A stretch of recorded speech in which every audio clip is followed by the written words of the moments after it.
श्री परमात्मने नमः। गीता सुगीता कर्तव्या किमन्यैः शास्त्रविस्तरैः या स्वयं पद्मनाभस्य मुखपद्माद् विनिसृता। नमस्कार। भगवद गीता के ज्ञान के माध्यम से हमारी यात्रा में आपका एक बार फिर से स्वागत है। आज के वीडियो में हम प्रथम अध्याय के 28वें श्लोक से 37वें श्लोक तक का विश्लेषण करेंगे। इन छंदों में गहन अंतर्दृष्टि और सूक्ष्म शिक्षाएं हैं। तो आइए जानने के लिए शुरू करते हैं। अर्जुन उवाच दृष्ट्वेवं स्वजनं कृष्ण युयुत्सुं समुपस्थितं सीदन्ति मम गात्राणि मुखं च परिशुष्यति वेपथुश्च शरीरे में रोमहर्षश्च जायते। ये 1.5 श्लोक अर्जुन की आंतरिक अशांति को दर्शाता है, क्योंकि युद्ध के मैदान में अपने प्रियजनों को लड़ने के लिए तैयार दिखता है। वह करुणा, अनिश्चितता और संदेह से भरा है। यह उन आंतरिक संघर्षों की याद दिलाता है जिनका हम सभी अपने जीवन में सामना करते हैं। मन संभ्रम के कारण मानसिक रोगी के शरीर में उत्पन्न होने वाले लक्षणों को यहाँ विस्तार से बताया गया है। जिसे संजय ने करुणा कहा था, उसकी वास्तविकता स्वयं अर्जुन के शब्दों से स्पष्ट ज्ञात होती है। वह कहता है, इन स्वजनों को देखकर अंग शिथिल हो रहे हैं, मुख सूख रहा है और मेरे शरीर में कंपन और रोमांच हो रहा है, रोंगटे खड़े हो रहे हैं। गांडीवं स्रंसते हस्तात् त्वक्चैव परिदह्यते न च शक्नोम्यवस्थातुं भ्रमतीव च मे मनः। हाथ से गांडीव धनुष गिर रहा है, त्वचा जल रही है, ताप से दग्ध हो रही है, मेरा मन भ्रमित हो रहा है और मैं खड़े रहने में भी असमर्थ हूं। गांडीव अर्जुन के धनुष का नाम है। तो ये जो लक्षण बताई हैं अर्जुन ने, आधुनिक मनोविज्ञान में एक व्याकुल असंतुलित रोगी व्यक्ति के इन लक्षणों वाले रोग का नाम चिंता जनित नैराश्य की स्थिति दिया गया है।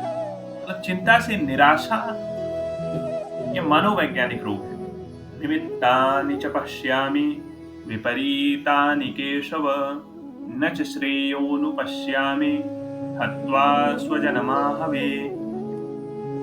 पूर्व श्लोक में अपने शरीर के शोक जनित 8 चिन्हों का वर्णन करके अब अर्जुन भावी परिणाम के सूचक शकुनों की दृष्टि से युद्ध करने का अनौचित्य बताते हैं। अनौचित्य यानी कि उचित नहीं है, ऐसा बताते हैं।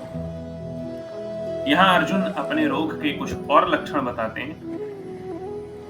इससे पहले उसने अपने स्थूल शरीर में व्यक्त होने वाले लक्षण बताए थे और अब मन की असंतुलित स्थिति का वर्णन करना है। उसका मन अस्थिर, क्षुब्ध और भ्रमित होने के साथ साथ समस्त धैर्य भी खो बैठा है। इस सीमा तक मन गिर चुका है कि सब विवेक होकर अंधविश्वास जनित उन अनेक अपशकुनों को देखने लग जाता है जो युद्ध में पराजय और नाश के सूचक समझे जाते हैं। अगले श्लोक में न केवल उसके मन संभ्रम को बताते हैं, बल्कि यह स्पष्ट भी करते हैं कि किस सीमा तक उसका विवेक और नैतिक साहस विनष्ट हो चुका है। बुद्धि से पूर्णतया विलग होकर उसका भ्रमित मन एक पागल के समान इधर उधर दौड़ता है और मूर्खतापूर्ण निष्कर्षों पर पहुंचता है। वह कहता है, न मैं विजय चाहता हूं, न राज्य, न सुख इत्यादि। न कांक्षे विजयं कृष्ण न च राज्यं सुखानि च किं नो राज्येन गोविंद किं भोगैर्जीवितेन वा। न तो मैं विजय चाहता हूं, न राज्य, न सुख। और आपको बताता चलूं कि यह सुविदित है कि उन्माद यानी हिस्टीरिया के रोगी को जब बोलने दिया जाए तो निषेध भाषा में ही रोग का कारण बताने लगता है। इसी प्रकार अर्जुन यह जो सब वस्तुओं की अनिच्छा प्रकट कर रहा है, उसी से हम उसकी मनस्थिति का स्पष्ट कारण जान सकते हैं कि वह विजय चाहता था। वह शीघ्र ही अपने स्वजनों के लिए राज्य व सुख प्राप्त करने के लिए आतुर था, परंतु कौरवों की विशाल सेना और उसमें जाने माने शूरवीर योद्धाओं को देखकर उसकी आशा भंग हो गई, महत्वाकांक्षा ध्वस्त हो गई और आत्मविश्वास खोने लगा। इस प्रकार धीरे धीरे अर्जुन विषाद की स्थिति में पहुंच गया और जिसके निवारण का विषय ही गीता का प्रतिपाद्य है। यह श्लोक अर्जुन की हताशा को भी दिखाता है।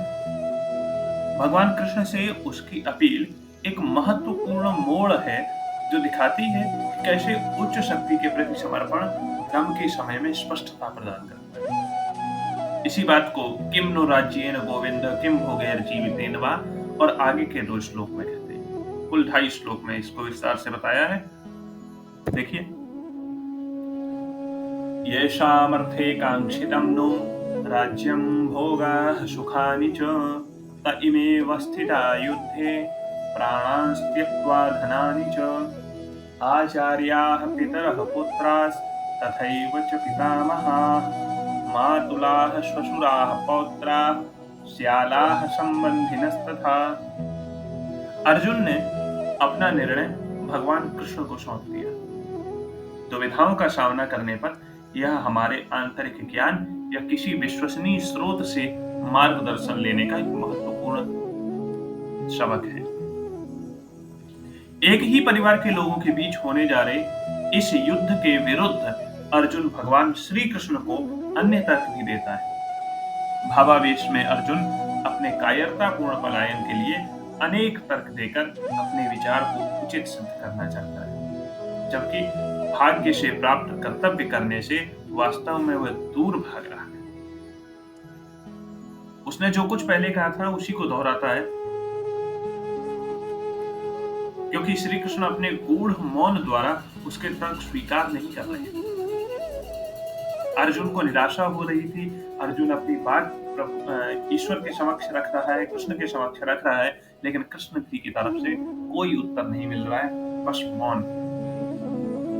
भगवान के अधरों की तीक्ष्ण मुस्कान अर्जुन को लज्जित कर रही थी। वह अपने मित्र एवं सारथी श्री कृष्ण की अपने विचारों के प्रति स्वीकृति और सहमति चाहता था, परंतु न तो उनकी दृष्टि के भाव से और न ही उनके शब्दों से उसे इच्छित सहमति मिल पा रही थी।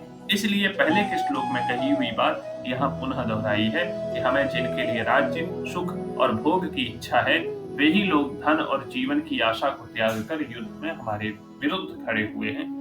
वे लोग हमारे गुरुजन हैं, ताऊ हैं, चाचा, पुत्र, पितामह, ससुर, पोते, स्याले तथा अन्य संबंधी। अगले श्लोक में कहा, एतान् हन्तुमिच्छामि घ्रतोऽपि मधुसूदन अपि त्रैलोक्य राज्यस्य हेतोः किं मयि कृते। यह विचार कर कि संभवतः अपने पक्ष को श्री कृष्ण के समक्ष अच्छी प्रकार प्रस्तुत नहीं कर पा रहा।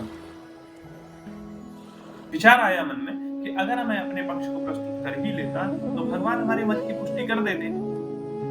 अर्जुन अब त्याग की बातें करता है, दर्शाना चाहता है कि इतना उदार हृदय है कि उसके विचार चचेरे भाई उसको मार भी डालें तो भी वह मारने के लिए तैयार नहीं। अतिशयोक्ति की चरम सीमा पर पहुंचता है और कहता है कि त्रैलोक्य का राज भी मिलता हो तब भी वह युद्ध नहीं करेगा। फिर केवल हस्तिनापुर की राज्य की बात ही क्या है। निहत्यथात राष्ट्रान्नः का प्रीति स्यात् जनार्दनः पापमेवाश्रयेदस्मान् हत्वैतानाततायिनः। धृतराष्ट्र के पुत्र और उसके सहयोगी दूसरे जितने भी सैनिक हैं उनको मारकर विजय प्राप्त करने से हमें क्या प्रसन्नता होगी। अगर हम क्रोध अथवा लोभ के वेग में आकर इनको मार भी दें तो क्रोध और लोभ का वेग शांत होने पर हमें रोना ही पड़ेगा। अर्थात हम लोभ में क्या अनर्थ कर बैठे हैं ऐसा पश्चाताप करना पड़ेगा। कुटुंबियों की स्मृति होने पर उनका अभाव बार बार खटकेगा, चित्त में उनकी मृत्यु का शोक सताता रहेगा। ऐसी स्थिति में हमें कभी प्रसन्नता नहीं हो सकती। तात्पर्य है कि इनको मारने से लोक में हम जब तक जीते रहेंगे, इस संसार में हम जब तक जीते रहेंगे, तब तक हमारे हृदय में कभी भी प्रसन्नता नहीं होगी। इनको मारने से हमें पाप लगेगा, वह परलोक में हमको भयानक दुख देने वाला होगा। यहाँ धृतराष्ट्र के पुत्रों के लिए आतताई शब्द प्रयोग किया, हत्वा एतान आततायिनः।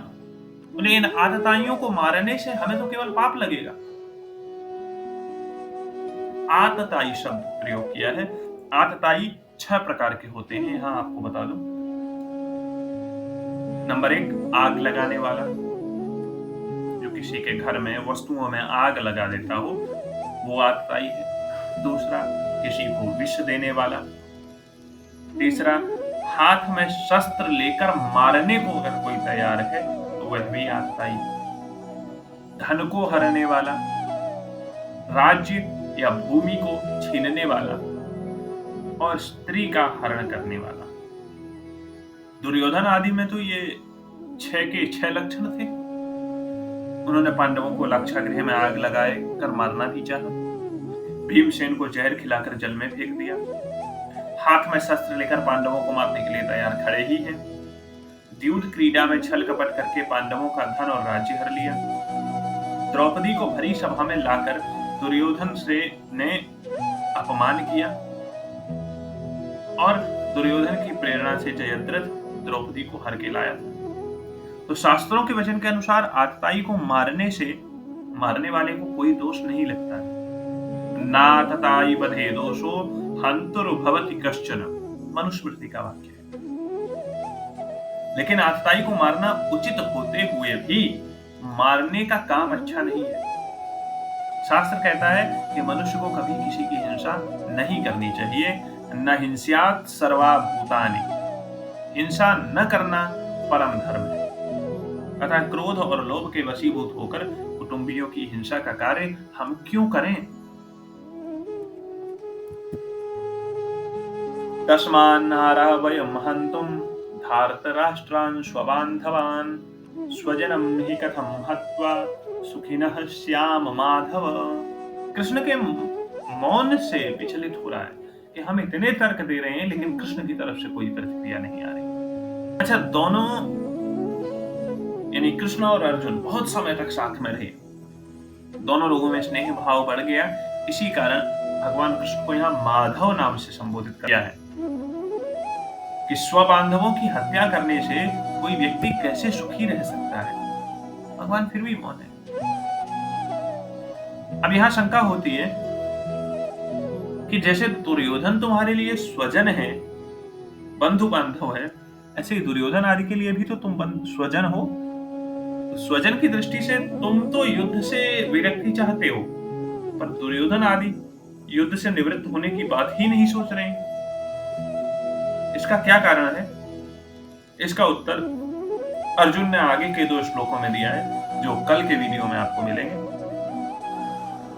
इन श्लोकों में हम अर्जुन की भावनात्मक यात्रा, भगवान कृष्ण के प्रति उनके समर्पण और उनके द्वारा प्राप्त गहन अंतर्दृष्टि को देखते हैं। हम अपने आंतरिक संघर्षों का सामना करने, आवश्यकता पड़ने पर मार्गदर्शन प्राप्त करने और उच्च परिप्रेक्ष्य के लिए प्रयास करने के महत्व को सीखते हैं। आज के इस एपिसोड का प्रश्न आपके सामने, इनमें से कपिध्वज कौन है? कपिध्वज कल के वीडियो में बताया था। कपिध्वज इनमें से कौन है? युधिष्ठिर, अर्जुन, हनुमान या कृष्ण? प्रथम अध्याय हम लोग 28 से 37वें श्लोक तक ज्ञानवर्धक यात्रा में शामिल थे और हमारे साथ जुड़ने के लिए आपको धन्यवाद। यदि यह वीडियो आपको ज्ञानवर्धक लगा है तो अधिक से अधिक लोगों तक पहुंचाने में हमारी सहायता करें और अगले वीडियो तक के लिए हम आपसे विदा चाहते हैं। इस श्रृंखला में हम कालजयी ग्रंथ से निरंतर मुक्ता अन्वेषण करते रहेंगे। धन्यवाद। जय श्री कृष्ण।